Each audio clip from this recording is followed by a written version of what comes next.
अस्सलाम वालेकुम दोस्तों, तुम देख रहे हो लुटन पंजाब टीवी ते मैं जनाब मेज़बान मोहम्मद अहमद। सब तो पहले जनाब मेरे चैनल को करो सब्सक्राइब, बैल आइकन करो प्रेस ताकि मेरी आने वाली अच्छी और बेहतरीन वीडियो मेरे वीरों तक पहुंचे। सब तो पहले जनाब अज वीरों वास्ते जनाब वैड़ लैके हाजिर होया जनाब। पहला सुबह सुंदी पी चोलस्तानी विच क्रास वैड़ है जनाब। मेरे वीर वेखण दे सोहना सुथरा जानवर और जनाब बड़ा रेट बड़ा मुनासिब जनाब। कैमरामैन करावेगा तसलियां माशाल्लाह। सब्बियां दा वाना माशाल्लाह लाई खड़ी और वैड़ बड़ी लाजवाब जनाब, बड़ी खूबसूरत माशाल्लाह। मेरे वीर वेखते पे रंग बड़ा जनाब खूबसूरत है और वाना लैके माशाल्लाह वैड़ को तुरया नहीं जाता। थब्बे का वाना लाई फिरदी हाल तक भी जनाब। बजुर्ग कहते हैं कि 2-4 दिन जनाब ये कढ़ दिए, 2 दिन कढ़े या 4 दिन कढ़े, रब के कामों का पता तो कोई नहीं होंदा। बाकी मेरे वीर वेखते पे ने और थन जनाब आ जी जनाब थन मेरे वीर वेखते पे ने। ये मुट्ठी मुट्ठी का थन होगा जनाब, बड़ा सोहना तो बड़ा खूबसूरत होगा। मेरे वीर वेखते पे ने, ਜਿਹੜੇ समझदार ने। आ मेरे जनाब आ लग्या है जनाब, ਇਹਨੂੰ ਆ ਨਿਸ਼ਾਨ ਵੀ ਲੱਗਿਆ ਹੈ ਇਹਦੀ ਨਸਲ ਜ਼ਾਤ ਦਾ। ਇਹ ਜਨਾਬ ਹਰ ਚੀਜ਼ ਜਨਾਬ ਕੈਮਰੇ ਦੀ ਨਜ਼ਰ ਹੈ। ਇਹ ਜਨਾਬ ਦਰਿਆ ਦੀ ਨਸਲ ਦੀ ਵਹਿੜ ਜੋ ਉਧਰੋਂ ਆਈ ਦਰਿਆ ਦੀ ਸਾਈਡ ਤੋਂ ਹੈਗੀ ਚੋਲਸਤਾਨੀ ਚਕਰਾਸ ਹੈ। ਦਰਿਆ ਦਾ ਜਨਾਬ ਮੈਨੇ ਪਾਣੀ ਸ਼ਾਣੀ ਪੀਤਾ ਹੋਇਆ, ਕਿਸੇ ਚੰਗੀ ਨਸਲ ਜ਼ਾਤ ਦੀ ਹੈ। ਆਠਾ ਲੱਗਿਆ ਹੈ ਜਨਾਬ। ਬਾਕੀ ਜਨਾਬ ਮੇਰੇ ਵੀਰ ਵੇਖਦੇ ਪਏ ਨੇ ਮਾਸ਼ਾਅੱਲਾ। ਔਰ ਇਹ ਜਿਹੜਾ ਜਨਾਬ ਆ ਭਲ ਲਈ ਫਿਰਦੀ ਇਹ ਜਨਾਬ ਪਹਿਲਾਂ ਦਾ ਇੱਕ ਗਹਿਣਾ ਹੁੰਦਾ ਹੈ। ਇਹ ਮੇਰੇ ਵੀਰਾਂ ਦੀ ਨਜ਼ਰ ਹੈ ਹਰ ਚੀਜ਼, ਕੋਈ ਵੀ ਜਨਾਬ ਅੱਖਾਂ ਤੋਂ ਓਝਲ ਨਹੀਂ ਹੈ। ਤੇ ਜਨਾਬ ਰੇਟੋ ਬੜੀ ਮੁਨਾਸਬ, ਬੜੀ ਜਾਇਜ਼ ਮੁਨਾਸਬ ਕੀਮਤ ਦੇ ਵਿੱਚ ਜਿਹੜਾ ਮੇਰਾ ਵੀਰ ਲਵੇਗਾ ਇਨਸ਼ਾਅੱਲਾ ਅੱਲਾ ਦੇ ਹੁਕਮ ਨਾਲ ਮੇਰਾ ਵੀਰ ਇਨਸ਼ਾਅੱਲਾ ਯਾਦ ਕਰੇਗਾ ਕਿ ਵਾਕਿਆ ਹੀ ਅਹਿਮਦ ਭਾਈ ਕੋਈ ਸ਼ੈ ਕੱਢ ਕੇ ਦਿੱਤੀ ਜੋ। ਇਹ ਮੇਰੇ ਵੀਰ ਵੇਖਦੇ ਪਏ ਨੇ ਮਾਸ਼ਾਅੱਲਾ ਵਹਿੜ ਜਨਾਬ ਔਰ ਸੀਲ ਸਾਊ ਬੜੀ ਜਨਾਬ। ਆ ਬਜ਼ੁਰਗ ਜਨਾਬ ਥਲਾਂ ਨੂੰ ਹੱਥ ਮਾਰਦੇ ਫਿਰਦੇ ਨੇ, ਕੋਈ ਜਨਾਬ ਪਰਵਾਹ ਹੀ ਕੋਈ। ਮਾੜਾ ਪੁੱਤਰ ਅੱਲਾਹ ਹੱਥ ਜਿਵੇਂ ਅੱਗੇ ਲਾਉਂਦਾ ਪਿਆ ਸੀ। ਆ ਜਨਾਬ ਜਿਵੇਂ ਮਰਜ਼ੀ ਫੜ ਕੇ ਜਨਾਬ ਇਹਨੂੰ ਖਰਾਈ ਤੇ ਖਲੋਣ ਦੇ ਫਿਰ ਲਾ ਕੇ ਵੇਖੀ ਵਿਖਾਵੀ। ਆ ਜਨਾਬ ਬੜੀ ਮਾਸ਼ਾਅੱਲਾ ਸੀਲ ਸਾਊ, ਬੜਾ ਥੱਬਿਆਂ ਦਾ ਵਾਨਾ ਮਾਸ਼ਾਅੱਲਾ ਮਾਰੀ ਫਿਰਦੀ।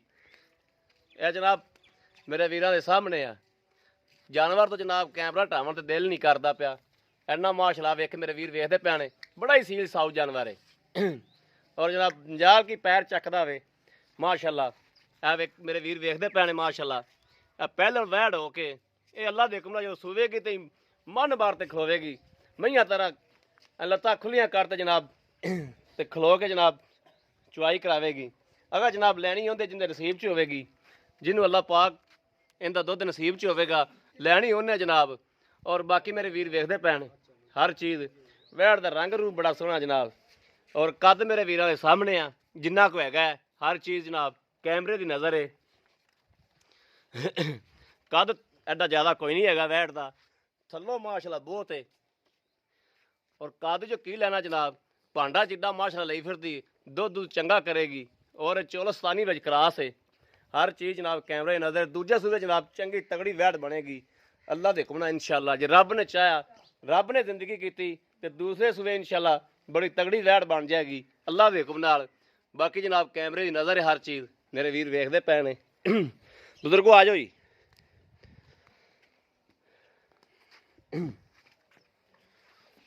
अस्सलाम वालेकुम जी। वालेकुम सलाम जी चाचा जी अपने घर दी जे? हाँ जी हाँ जी। ठीक हो गया। ये बुजुर्ग आए ने दरिया वाली साइड तो ਕਿਹੜੀ ਜਗ੍ਹਾ ਚਾਚਾ ਜੀ? ਮਿੰਚਨਾਬਾਦ। ਮਿੰਚਨਾਬਾਦ ਤੋਂ ਬਜ਼ੁਰਗ ਆਏ ਨੇ ਇਸ ਇਲਾਕੇ ਦੇ ਵਿੱਚ ਆਰਫ ਵਾਲੇ ਬਾਬਲ ਨਗਰ ਤਹਿਸੀਲ ਮਿੰਚਨਾਬਾਦ। ਤਹਿਸੀਲ ਮਿੰਚਨਾਬਾਦ ਉੱਥੋਂ ਬਜ਼ੁਰਗ ਇੱਥੇ ਆਰਫ ਵਾਲੇ ਇਲਾਕੇ 'ਚ ਆਏ ਨੇ। ਉੱਥੋਂ ਜਨਾਬ ਇਹ ਪਿੱਛੋਂ ਹੀ ਵਹਿ ਲੈ ਕੇ ਆਏ ਨੇ। ਇਹਨਾਂ ਕੋਲੇ ਇਹਨਾਂ ਦੀ ਮਾਂ ਵੀ ਹੈ ਸੀ। ਹਾਂਜੀ ਹਾਂਜੀ। ਤੇ ਇਹ ਬਜ਼ੁਰਗੋ ਕੀ ਲੱਗਦਾ ਦੁੱਧ ਕਿੰਨਾ ਕੁ ਕਰੇਗੀ ਸੂਹ ਤੇ? ਇਹ ਦੁੱਧ ਇਨਸ਼ਾਅੱਲਾ ਜੀ 16-17 ਗੜਵੀਆਂ ਕਰੇਗੀ। ਗੱਡੀਆਂ ਕਰੇਗੀ 2 ਟਾਈਮਾਂ। ਅੱਲਾ ਦੇਖੋ ਇਨਸ਼ਾਅੱਲਾ ਜਿਹਦਾ ਭਾਂਡਾ ਹੈ ਨਾ ਲੱਗਦਾ ਵੀ ਇਹਨੇ ਕਰੇਗੀ। ਇਹਦੀ ਮਾਂ ਹੀ ਬੜਾ ਕਰਦੀ ਸੀ। ਅੱਛਾ ਜੀ। ਹਾਂਜੀ। ਤੇ ਇਹ ਬਜ਼ੁਰਗੋ ਕਿੰਨੇ ਕੁ ਦਿਨ ਹੋਰ ਲੈ ਜਾਏਗੀ? ਇਹ 2 ਦਿਨ ਲੈ ਜਾਵੇ, 4 ਦਿਨ ਦੋੜੇ ਕੀ ਦੇ ਸਾਹਮਣੇ ਆਪਾਂ ਉਤਰ। ਆ ਰੱਬ ਦੇ ਕੰਮਾਂ ਦਾ ਕੋਈ ਪਤਾ ਨਹੀਂ। ਵੈਸੇ ਇਹਦਾ ਕੋਈ ਤਰੀਕ ਸ਼ਰੀਕ ਦਾ ਹੈ ਪਤਾ ਕੋਈ? ਬਸ ਅੱਲਾ ਖੈਰ ਕਰੇ, ਤਰੀਕ ਦਾ ਕੋਈ ਨਹੀਂ, ਬਸ 2-4 ਦਿਹਾੜੀ ਗੱਲ ਹੀ ਹੈ। 2-4 ਦਿਨ ਹਾਂਜੀ ਠੀਕ ਹੋ ਗਿਆ। ਤੇ ਇਹ ਬਜ਼ੁਰਗੋ ਇਹਦਾ ਜਿਹੜਾ ਜਾਇਜ਼ ਮੁਨਾਸਬ ਜਿਹੜਾ ਮੁੱਲ ਹੈ ਕੋਈ ਪਿੱਛਾ ਤਾਂ ਨਹੀਂ ਕੱਢਦੀ? ਤੌਬਾ ਕਰ ਇਸ ਚੀਜ਼ ਦੀ ਆਪਣੀ ਗਾਰੰਟੀ? ਹਾਂ ਗਾਰੰਟੀਆਂ ਜੀ ਇਨਸ਼ਾਅੱਲਾ। ਠੀਕ ਹੋ ਗਿਆ। ਥਾਣਾ ਦੀਆਂ ਪਿੱਛੇ ਦੀ ਹਰ ਗੱਲ ਦੀ ਗਾਰੰਟੀ ਠੀਕ ਹੋ ਗਿਆ। ਅੱਛਾ ਇਹਦਾ ਜਿਹੜਾ ਜਾਇਜ਼ ਮੁਨਾਸਬ ਜਾਂ ਮੁੱਲ ਜਿਹੜਾ ਮੁਨਾਸਬ ਕੀਮਤ ਆਪਾਂ ਲੈ ਲੈਣੀ ਉਹ ਕੀਮਤ ਕਰ ਮੇਰੇ ਵੀਰਾਂ ਨੂੰ ਪਤਾ ਲੱਗੇ ਵੀ ਆਹ ਮੁੱਲ ਜਿਹੜਾ ਇਹਦਾ ਜੀ 35,000 ਰੁਪਇਆ। 35,000 1,35,000 ਰੁਪਇਆ। ਇਹਨੂੰ ਕੋਈ ਮੇਰਾ ਵੀਰ ਲੈਣ ਆਵੇ ਕੋਈ ਪਿਆਰ ਮੁਹੱਬਤ ਹੋ ਜਾਏਗੀ, ਹੋ ਜਾਵੇ ਦੀ ਮੌਕੇ ਤੇ ਮੁੜ ਮੌਕੇ ਤੇ ਹੋ ਜਾਏਗੀ। ਹਾਂਜੀ ਹਾਂਜੀ ਲਓ ਜੀ ਮੇਰੇ ਵੀਰਾਂ ਨੇ ਵੇਖ ਲਿਆ, ਜਾਨਵਰ ਵੀ ਵਿਖਾਤਾ ਹੈ ਮਾਸ਼ਾਅੱਲਾ, ਬੜਾ ਖੂਬਸੂਰਤ ਔਰ ਸੋਹਣਾ ਜਾਨਵਰ ਹੈ। ਅਗਰ ਮੇਰੇ ਕਿਸੇ ਵੀਰ ਤੇ ਭਰਾ ਨੂੰ ਪਸੰਦ ਲੱਗੇ, ਕੈਮਰਾ ਫਿਰ ਮਾਰ ਕੈਮਰਾਮੈਨ, ਮੇਰੇ ਕਿਸੇ ਵੀਰ ਦੇ ਭਰਾ ਨੂੰ ਪਸੰਦ ਲੱਗੇ ਜਨਾਬ ਤੇ ਮੇਰਾ ਵੀਰ ਭਰਾ ਲੈ ਸਕਦਾ ਹੈ। ਰਾਬਤਾ ਨੰਬਰ ਜਨਾਬ ਹੈਗਾ 0307 00 15881। ਇਹੋ ਜਨਾਬ ਰਾਬਤਾ ਨੰਬਰ ਹੈ, ਇਹੋ ਹੀ WhatsApp ਨੰਬਰ ਹੈ। ਬਾਕੀ ਜਨਾਬ ਉਮੀਦ ਕਰਾਂਗੇ ਸਾਡੀ ਅੱਜ ਵਾਲੀ ਮੇਰੇ ਵੀਰ ਵੇਖਦੇ ਪੈਣੇ ਜਨਾਬ ਵੈੜ ਦਾ ਰੰਗ ਰੂਪ ਔਰ ਬੜੀ ਮਾਸ਼ਾਅੱਲਾ ਸੋਹਣੀ ਸੁਨੱਖੀ ਔਰ ਸਿੰਘ ਵੀ ਨਿੱਕਾ ਨਿੱਕਾ ਹੀ ਹੈ, ਐਡਾ ਵੱਡਾ ਕੋਈ ਨਹੀਂ। ਬਾਕੀ ਜਨਾਬ ਕਿਸੇ ਮੇਰੇ ਵੀਰ ਨੂੰ ਪਸੰਦ ਆ ਜਾਵੇ ਰਾਬਤਾ ਕਰ ਸਕਦਾ ਹੈ ਔਰ ਅੱਲਾਹ ਦੇ ਕਮਲ ਇਨਸ਼ਾਅੱਲਾ ਲੈ ਕੇ ਵੀ ਦਿਆਂਗੇ। ਹਰ ਚੀਜ਼ ਕੈਮਰੇ 'ਚ ਨਜ਼ਰ ਹੈ ਜਨਾਬ ਔਰ ਮੈਨੂੰ ਉਮੀਦ ਹੈ ਜਨਾਬ ਅੱਜ ਵਾਲੀ ਵੀਡੀਓ ਸਾਡੇ ਵੀਰਾਂ ਦੇ ਭਰਾਵਾਂ ਨੂੰ ਜ਼ਰੂਰ ਪਸੰਦ ਆਵੇਗੀ। ਅਗਰ ਪਸੰਦ ਆਵੇ ਕਮੈਂਟਸ ਲਾਈਕ ਸ਼ੇਅਰ ਵਾਲੇ ਵੀਰ ਨੂੰ ਜ਼ਰੂਰ ਕਰਦੇ ਰਹੋ ਤਾਂ ਕਿ ਤੁਹਾਡਾ ਵੀਰ ਤੁਹਾਡੇ ਵਾਸਤੇ ਬਾਹਰ ਫਿਰ ਕੇ ਜਨਾਬ ਜਾਨਵਰ ਲੱਭਦਾ ਰਹੇ ਅੱਛਾ ਔਰ ਬਿਹਤਰੀਨ। ਬਾਕੀ ਇਸ ਵੀਡੀਓ ਤੋਂ ਜਨਾਬ ਆਦੇ ਵੀਰ ਨੂੰ ਦੀ ਇਜਾਜ਼ਤ, ਅੱਲਾਹ ਨੇ ਕੇ ਬਾਨ, ਪਾਕਿਸਤਾਨ ਜ਼ਿੰਦਾਬਾਦ।